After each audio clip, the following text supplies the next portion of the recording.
Over the top OTT media సేవా పరిశ్రమ ప్రపంచవ్యాప్తంగా కంటెంట్ వినియోగంలో విప్లవాత్మక మార్పులు చేసింది. ఇందుకు తెలుగు చలనచిత్ర పరిశ్రమ దీనికి మినహాయింపు కాదు. గత కొన్ని సంవత్సరాలుగా ఓటీటీ ప్లాట్ఫారంలు తెలుగు ప్రేక్షకులలో విపరీతమైన ప్రజాదరణను పొందాయి. చిత్ర నిర్మాతలు, నటులు మరియు నిర్మాతలకు కొత్త మరియు లాభదాయకమైన మార్గాన్ని అందిస్తున్నాయి.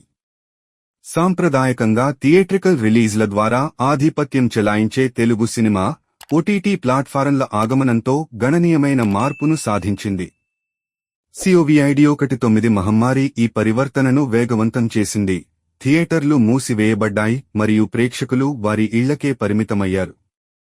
అమెజాన్ ప్రైమ్ వీడియో, నెట్ఫ్లిక్స్, ఆహా మరియు డిస్నీ హాట్స్టార్ వంటి ప్లాట్ఫారంలు సబ్స్క్రిప్షన్లను పెంచాయి. ఇవి ప్రాథమిక వినోద వనరులుగా మారాయి. ఈ మార్పు కంటెంట్ యొక్క ప్రజాస్వామీకరణకు దారితీసింది. ప్రాంతీయ చలనచిత్రాలు ప్రపంచ ప్రేక్షకులను చేరుకోవడానికి వీలు కల్పిస్తుంది. ఓటీటీ బూమ్ తెలుగు చిత్ర పరిశ్రమలో గణనీయమైన ఆర్థిక అవకాశాలను సృష్టించింది.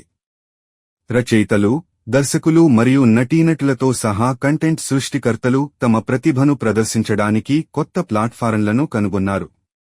అంతేకాకుండా అధిక నాణ్యత ప్రాంతీయ కంటెంట్ కోసం డిమాండ్ ఓటీటీ దిగ్గజాల నుండి గణనీయమైన పెట్టుబడులకు దారితీసింది.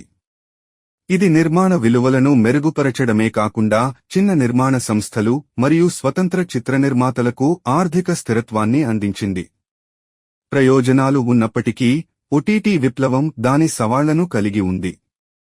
పరిశ్రమ యొక్క వేగవంతమైన వృద్ధి కంటెంట్ నియంత్రణ మరియు పైరసీ గురించి ఆందోళనలకు దారితీసింది. స్పష్టమైన నియంత్రణ ఫ్రేమ్వర్క్లు లేకపోవడం తరచుగా వివాదాస్పద కంటెంట్కు దారితీస్తుంది. సెన్సార్షిప్ మరియు సృజనాత్మక స్వేచ్ఛపై చర్చలకు దారితీస్తుంది. అదనంగా డిజిటల్ ప్లాట్ఫారంలలో పైరేటెడ్ కంటెంట్ను సులభంగా యాక్సెస్ చేయడం చట్టబద్ధమైన ఓటీటీ సేవల ఆదాయ మార్గాలకు గణనీయమైన ముప్పును కలిగిస్తుంది. తెలుగు సినిమాలో ఓటీటీ వ్యాపారం భవిష్యత్తు ఆశాజనకంగా ఉంది. పెరుగుతున్న ఇంటర్నెట్ వ్యాప్తి మరియు స్మార్ట్ ఫోన్ వినియోగంతో ఎక్కువ మంది ప్రేక్షకులు డిజిటల్ ప్లాట్ఫారంలకు మారాలని భావిస్తున్నారు. ఓటీటీ విప్లవం విభిన్న కంటెంట్, ఆర్థిక అవకాశాలు మరియు ప్రాంతీయ కథలకు ప్రపంచ వేదికను అందిస్తూ తెలుగు సినిమా ల్యాండ్స్కేప్ను పునర్నిర్మించింది. పరిశ్రమ దాని సవాళ్లను నావిగేట్ చేస్తున్నప్పుడు ఇది నిరంతర వృద్ధి ఆవిష్కరణలకు అపారమైన సామర్థ్యాన్ని కలిగి ఉంది. కానీ ఒక్కటే సమస్య, సినిమా ఇండస్ట్రీకి సంబంధం లేని వ్యక్తులు సినిమాల వ్యాపార విషయంలో జోక్యం చేసుకుంటూ వాళ్ల స్వంత నిర్ణయాలతో వాళ్లకు నచ్చిన కంటెంట్ను ప్రోత్సహించి సినిమా ఇండస్ట్రీని పరోక్షంగా నాశనం చేస్తున్నారు. హాఫ్ నాలెడ్జిగాళ్లు అదే బాధతో కొత్తగా వచ్చే నిర్మాతలు ఏమీ అర్థం కాక నిరాశతో వెనుతిరుగుతున్నారు ఈ కార్పొరేట్ వ్యాపార వ్యక్తుల వల్ల. ఇకనైనా ఆలోచించండి. కడామతల్లిని మనకున్న కడని ప్రపంచానికి పరిచయం చేయడానికే ఉపయోగించాలి. అంతేగాని చెడ్డగా వ్యాపారం చేయాలని చూస్తే నాశనం చేస్తుంది. నాశనం అయిపోయారు కూడా కొంతమంది. అది కడామతల్లి ఆగ్రహం అట్ట ఉంటాది.